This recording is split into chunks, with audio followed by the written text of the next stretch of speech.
میں نے make up کیا اور تیار ہوئی اور پھر چلتے ہوئے عمران انکل کے کمرے کے دروازے پر پہنچی۔ کان لگا کر آواز سنی تو آواز بالکل بھی نہیں آ رہی تھی۔ اس کا مطلب یہ تھا کہ عمران انکل کے کمرے میں کوئی نہیں تھا۔ میں نے سکھ کا سانس بھرا۔ پھر میں نے آہستہ سے دروازہ کھٹکھٹایا تو عمران انکل نے آ کر دروازہ کھولا۔ میں جیسے اندر گئی تو اس نے کنڈی لگا دی۔ میں جا کر بیٹھ گئی اور پھر عمرہ اہل بھی آئے میرے ساتھ بیٹھ لیے۔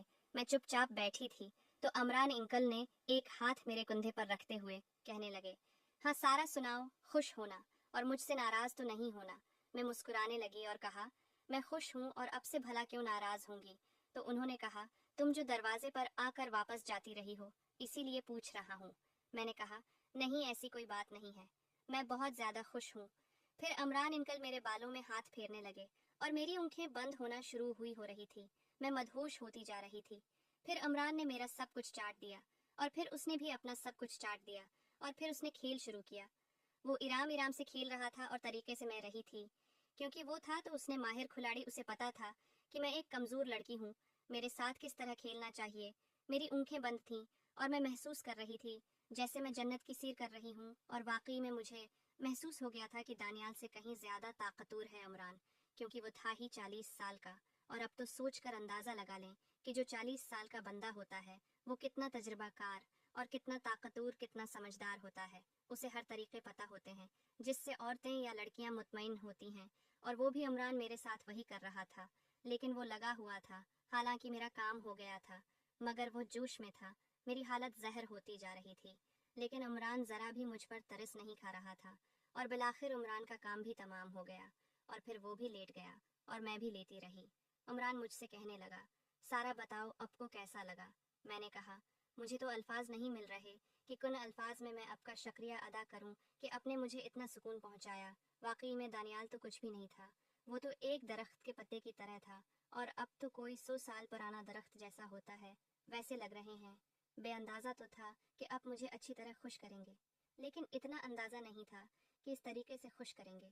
عمران کہنے لگا کہ سارا، میرے 3 بچے ہیں اور میری بیوی بھی ہیں۔ میں جب بھی اپنی بیوی کے ساتھ کرتا ہوں، ہم لوگ پہلے پلان بنا کر پھر یہ کام کرتے ہیں۔ تو میں نے کہا، اچھا تو اب مجھے بھی بتا دیں، میں آپ کے ساتھ پلان بنا لوں۔ عمران انکل کہنے لگا، سارا اگر تمہاری امی نہیں ہوتی تو تم میرے پاس آنا، پھر پورا پلان بنائیں گے اور میں تمہیں طریقہ بتاؤں گا کہ کس طرح کرنا ہے، اور پھر تم ان طریقوں کو فالو کرنا اور پھر دیکھنا کہ تمہیں کتنا اچھا لگتا ہے۔ تمہیں اتنا سکون ملے گا کہ تم مرتے دم تک یاد رکھو گی، اور پھر جس بندے کے ساتھ بھی تم یہ کام کرو گی تو سب سے پہلے تمہارے دماغ میں میرا نام ہوئے گا۔ میں نے کہا، اچھا تو پھر میں ضرور آؤں گی۔ عمران کہنے لگا، ہاں بس یہ دیکھ لینا کہ تمہاری امی نہ آئی ہوئی ہو۔ میں نے کہا، ہاں میں امی کو دیکھ لوں گی، امی نہیں آئے گی۔ عمران نے کہا، یہ تو اچھی بات ہے، وہ آئے نا تو میں ٹھیک سے تمہیں خوش کر پاؤں۔ اس کے بعد عمران کہنے لگا کہ سارا تم چلی جاؤ، کہیں کوئی اٹھ نہ جائے اور ہم دونوں کو ایک ساتھ نہ دیکھ لے۔ تمہیں اپنے کمرے میں چلے جانا چاہیے۔ اور پھر میں اٹھ کر اپنے کمرے میں آ گئی اور وہ اپنے کمرے میں چلے گئے۔ فریش اور ناشتے کی میز سے آ گئی ناظرین نے ناشتہ لگایا ہوا تھا۔ میں نے ناشتہ کیا اور پھر امی کو خدا حافظ کہا اور پھر میں باہر گئی تو عمران گاڑی کے پاس کھڑا تھا۔ عمران بالکل تیار کھڑا تھا، وہ مجھے دیکھ کر مسکرانے لگا۔ میں اسے دیکھ کر مسکرانے لگی۔ اس نے مجھے سلام کیا، میں نے سلام کا جواب دیا اور پھر میں گاڑی میں بیٹھ گئی۔ پھر عمران بھی مجھے لے کر اسکول پہنچ گیا۔ میرے پیپر ہونے والے تھے۔ میں نے سوچ لیا تھا کہ پیپر جیسے ختم ہوں گے تو میں پھر نہیں آؤٹنگ پر جایا کروں گی، کہیں گیسٹ ہاؤس میں کھیلیں گی اور پھر کمرے میں کھلیں گی۔ میری کلاس شروع ہو گئی۔ میں اپنی کتاب سمیٹ کر بیگ اٹھا کر باہر آئی تو عمران موجود تھا۔ پھر میں گاڑی میں بیٹھ گئی۔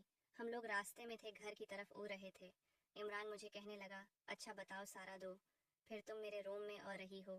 میں نے کہا، ہاں بالکل ضرور آؤں گی، کہ بس اب تیار رہنا اور سارا پلان مجھے بتا دینا کہ کس طرح چل رہا ہے اور کیا کیا کرنا ہے، اور مجھے وہ بھی والا سکون ملنا چاہیے جو اپنی بیوی کو پہنچاتے ہیں۔ عمران کہنے لگا کہ تم پریشان مت ہو، میں اس سے بھی زیادہ سکون دوں گا۔ اور پھر ہم لوگ گھر آئے، ابا بھی گھر آئے ہوئے تھے، ان کی شاید طبیعت ٹھیک نہیں تھی۔ میں نے امی سے پوچھا کہ کیا ہوا، ابا جلدی پیسے۔ پھر آگے تو امی کہنے لگی کہ ان کا بی پی لو ہو گیا ہے اور وہ ٹیبلٹ کھا کر سو رہے ہیں، آرام کر رہے ہیں۔ پھر میں اپنی روم میں آ گئی، یونیفارم وغیرہ چینج کیا اور فریش ہو کر کھانے کی میز پر آ گئی۔ کھانا کھا کر اپنے روم میں جا کر لیٹ گئی۔ اٹھی تو ابا بھی ڈرائنگ روم میں بیٹھے ہوئے تھے، چائے پی رہے تھے۔ میں بھی ان کے ساتھ بیٹھ کر چائے پینے لگی۔ پھر میں ابا کے ساتھ حال احوال کرنے لگی۔ ابا نے کہا، بس تھوڑی سی طبیعت ٹھیک نہیں ہے، ٹیبلٹ کھالی تھی، کچھ بہتر محسوس کر رہا ہوں۔ ہم سب نے مل کر کھانا کھایا، سب لوگ اپنے اپنے کمروں میں سونے کے لیے چلے گئے۔ میں بھی اپنے کمرے میں آ کر انتظار کرنے لگی۔ میں نے میک اپ کیا،